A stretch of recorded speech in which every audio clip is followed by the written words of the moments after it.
Hello plant community, thanks for tuning into this channel. If you're new here, welcome. My name is Pam, and for those of you that keep coming back and joining me on my planting journey on a weekly basis, thank you so much for coming back. So real quick, you guys, this is my first time actually doing this. I decided to create a wish list of mine. I guess it would be wish list for 2023, or maybe just a continuous wish list depending on how the pricing of these plants go, as well as availability for me. I don't know, but I decided to actually write it down this time, because usually I make a mental note of a plant that I would want and I keep it in the back of my mind until when I actually may see it. As you guys know, I do the majority of ordering my plants online. If I see it on a website, I'll be like, oh my goodness, I've been wanting this for a while, but I never really took the time to sit down and actually jot down and really gave good thought as to the plants that I really would like to add to my collection. Now, of course, as my collection grows, I start getting I notice that I'm getting a little bit more pickier about the plants. I mean, really, for all plant enthusiasts, we wish we could take all plants that we see into our home and just love them up and take care of them. But realistically speaking, we just don't have that kind of space. So, you know, I have to think about certain things when I actually make this list. So I'm looking down because I literally wrote it down, you guys, and I broke it off into genuses. So let's just dive right into them. So my first genus that I will speak of is Syngoniums. There's just two on my list. The first one is the Syngonium chia pens. You guys, I have the frosted heart, but I've been really wanting to get that chia pens. It's something about the leaf shape itself, you guys, is different from all the other Syngoniums. It's almost like almost kind of like a heart shape, and I love that actual I guess the veining in the leaf, the structure of the leaf. And if I could get a specimen of that, I think it would do very well if I got it to grow like on a board or something. But I'm not 100% sure, but I really would love to add this plant into my collection. I've noticed that the price is somewhat coming down, but they're coming down with very small specimens. I just think that I'm going to hold off as much as I can to get something that's a little bit more affordable, but yet a little bit more fuller and lush. Like I said, I've never seen this plant in person, but on TV or wherever I had a chance to see it, or online, it just looks so beautiful, and it really pulls and speaks to me. Now, my next Syngonium, you guys, is going to be probably, I don't know, you may already have this one. It's the Syngonium albo variegata. I just love the contrast of the dark green with the creaminess of the white. Some people love the plant, some people may not love it, but I'm just visualizing of what the plant can become, the full specimen, the lush specimen of that, trailing up, growing up. I just think that would be a very beautiful addition to my sea of green, especially if you have like nothing but just green leaves all over, and you just have that plant sitting in the middle. It really would pop and jump out at you.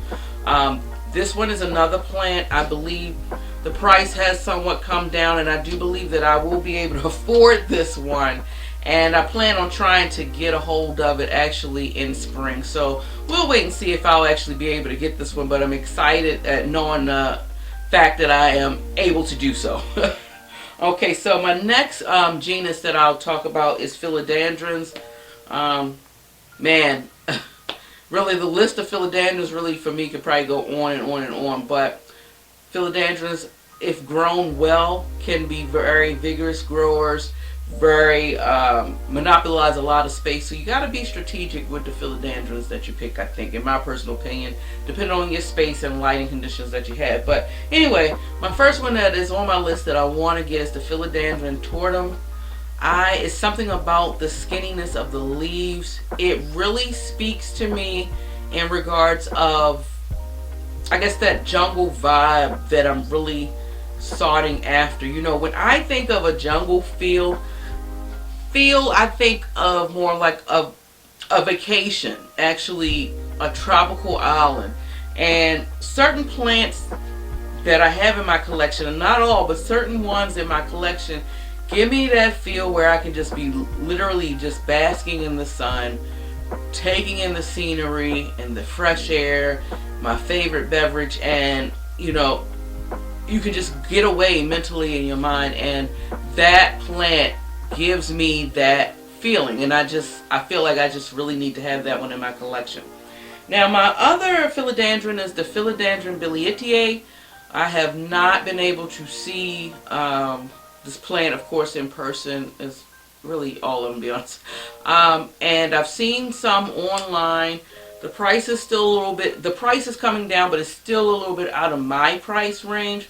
So, you know, I'll just patiently wait. Hopefully I don't wait too long where I start falling out of love with the plant.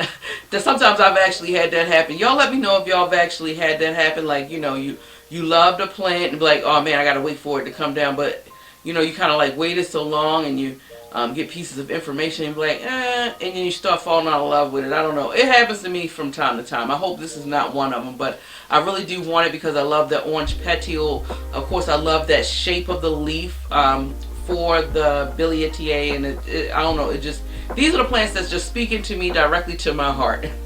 Okay, my next group will be Hoyas. I am a Hoya head, you know it, I'm proud of it, but I would love to have like nothing but a plethora of Hoyas, but these are the ones right now that I want to add to my list. First one is the Hoya Sarawak. OMG, guys. I don't know if y'all have this in your collection, but if y'all do, oh man, it's something about that plate-like shape of the leaves and the veination in the leaf. It's like a round lancifolia, I guess. I just love the round oval shape of those leaves, and I love when they grow in new and it be like a reddish hue or tint to it. That plant is just so beautiful. And I've been seeing it now on the website. At first I wasn't even seeing it being sold, to be honest with you, and now I'm coming across it. Still a little pricey. I will patiently wait for that price to come down. I hope that it will, but I can't wait to add that one really to my collection. Now I want a Hoya Croyana silver.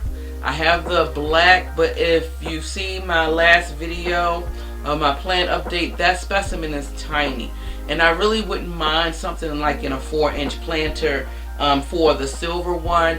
Y'all already know, if y'all been watching my channel, been hanging around with me, that not only am I a sucker for those red backs, but I'm also a sucker for silvery leaves, and I just love the daintiness of the leaf. They're so round and like dainty and just perfectly silver, and I just want to I don't know, you can just eat them up. It's just such a beautiful plant, and I'd rather wait. Now I've been seeing actual like full pots of it. I say like a 6, maybe 8-inch planter, but last I checked, the price range was like between $150 and $200, and that's, like I said, that's out of my price range, honestly. So I have to wait patiently for the price to come down, and that's okay. Now my other Hoya, my Hoya Bella, the variegated version, another reason why it's talking to me, I love, it's almost like a pointy, round shaped, dainty leaves, and it plays very well with the subtleness of, you have like a cream with some yellow and then the green all meshed in together. It really is a piece of artwork. I really would love a full specimen of this, but I could also make a trade-off by getting maybe a cutting or something like that at the right price, of course. I don't know too much about the pricing of this plant because I really haven't been seeing it that often, but you know, I'm going to be searching definitely for this plant, or at least checking out the price of the plants in springtime. Now my other genus, you guys, is actually Scindapsus. As you know, I love my Scindapsus. The collection is a good size collection, but it's not overwhelming like we have with Hoyas and Philodendrons. But there are two on my radar. The first one will be the Scindapsus Silver Hero. Oh, just the whole leaf is silver. Now I have the sterling silver. The sterling silver is more of the shiny leaf for my Scindapsus, but the Silver Hero is more like a matte silver. That's how I would categorize it. But it's such a beautiful plant. I love the shape of the leaves. I love the fact that they lay flat, and like I said, that rustic, dusty, cloudy silverness in the leaf is just beautifully stunning. And oh man, just imagine having that with your dark greens, and I mean that thing will really pop in any collection. Really, it really would stand out. So yes, that's one. Now the other one, which is a Scindapsus as well. This is the tricolor dark form. Guys, if this isn't the most perfect plant combination ever. I mean, if you love dark leaves and to have that silver splashes in that dark leaf, I mean the contrast on that plant is gorgeous. Now I don't know if I would be able to afford that. I really don't know, but I mean, let's keep hope alive, right? But that plant, you guys, it's just the shape of the leaf, like I said, the darkness in the color, the richness of it, and the silver splashes on it is just, it's just so exotic to me. I don't know, that one really is like at the top tier one that's really like talking in my ear. And I really hope that maybe by the end of this year I can actually get it and add it to my collection. Who knows, you know? Never say never, right? Okay, so now I have like 3 other plants, you guys, on my list, and it's not grouped in a genus because they're just by themselves, and I just want to talk a little bit about them. The first one actually is alocasia, and lately it took me a long time to actually start adding alocasias in my collection, because of, sometimes they can be some form of a pest magnet depending on the type, but people do have different experiences in their environment with different plants. So I just said, why not just try? And so I would love to get the Alocasia zebrina. I think the leaf shape on that plant is stunning. I love the foliage, but the thing that really pops out more to me is the stems, or I guess the petioles, where it has the splashes of black. It really gives you that zebra vibe, and it's really like an Amazon type of style or aesthetic. It just looks stunningly beautiful. It's like less says more, and it really says a lot with the black markings on the stems, and because of that dark green of the leaf where you see some of the veination. A very beautiful plant, and I would love to add that to my collection. I haven't seen it around. I haven't come across anybody actually selling it either, but at the same time too, guys, I haven't really been looking hard enough. We're in the winter time, and I'm not doing any plant shopping online or ordering any plants at all, no time soon. Now I've been sticking with that. I'm kind of happy and proud of myself that I've been doing that. Any plants that I've added in my collection thus far literally have been through a big box store or a local place. The next one is a black pagoda lipstick plant. I love the design on the leaf. It's like black with, I don't know, some kind of veining in it.